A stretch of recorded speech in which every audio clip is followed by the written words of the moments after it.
Hey there. Here's a little Simmons says tip here for writers. Over the years, a number of my students, both private and in some of the institutions I've taught in, they tend to express some of the same concerns or worries or challenges, coming up with ideas for stories. They feel like the ideas they've come up with they've seen 1,000 times, or nobody's going to listen to it, or they think it's stupid, or all that. And I have a basic reaction to that. I tend to say, well, okay, what's your great concern here? What is the first real basic concern? And, with all of those individuals or seemingly independent concerns, it really comes down to a lack of confidence. You don't have faith in yourself. And I get that, especially as an emerging writer. But even, the creme de la creme, the major accomplished writers in the field, they face doubt, they face uncertainty, and that's a reality of creating something new every single time you sit down to begin a project. But let me be a little bit more specific in this particular case. So you're concerned that the idea is old, tried and true, been done 1,000 times, and that might be that you're concerned that you're going to do the stereotypical thing or fall into the trope trap. Which is a phrase I like to use.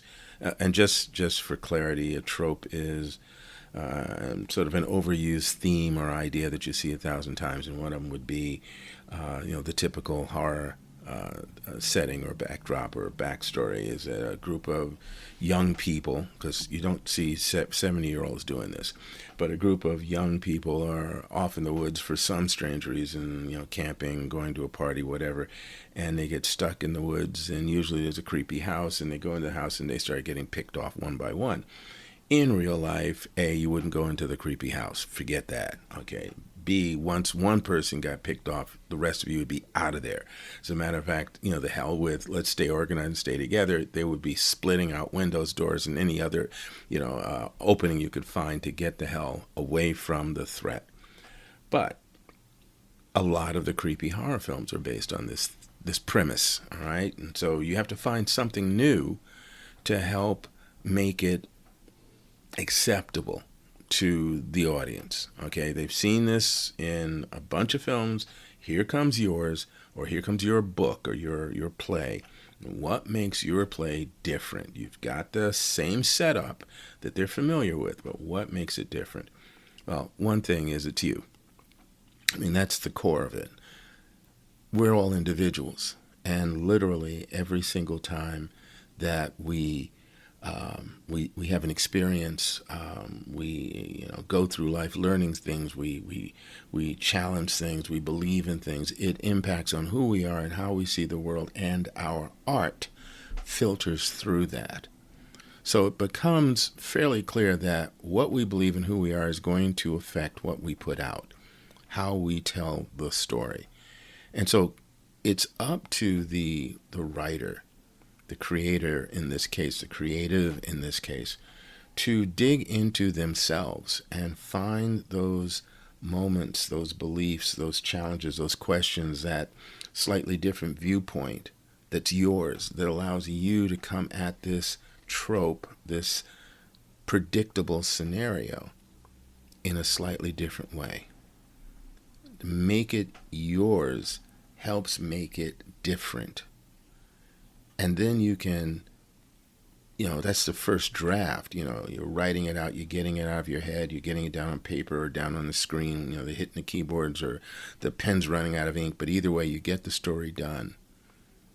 And then that's a rough draft. That's you telling the story to yourself. And when you start doing the rewrites is when you start manipulating and carving and molding it into the finished product, your best effort.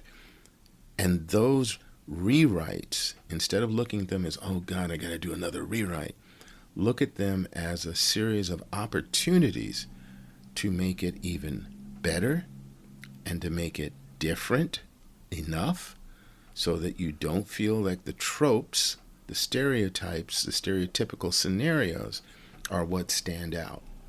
What your audience is going to be looking for is those little twists and turns and revelations and character moments that they didn't expect to see because they didn't know you. They didn't know you as a person, and they didn't know you as a writer. And so there's a little juicy surprise for them there, maybe more than one. And that's really what your goal is, to make the story yours. If you're a hired hand, yes, you want the producers and the people who are paying you to be happy. But you also want to bring that little dash of you in there that helps this story shine on its own. Okay, that's a tip for this time. Hope you find it useful, and please feel free to comment. Drop a comment or a question in the box, and I'll try and respond to it next time. Take care.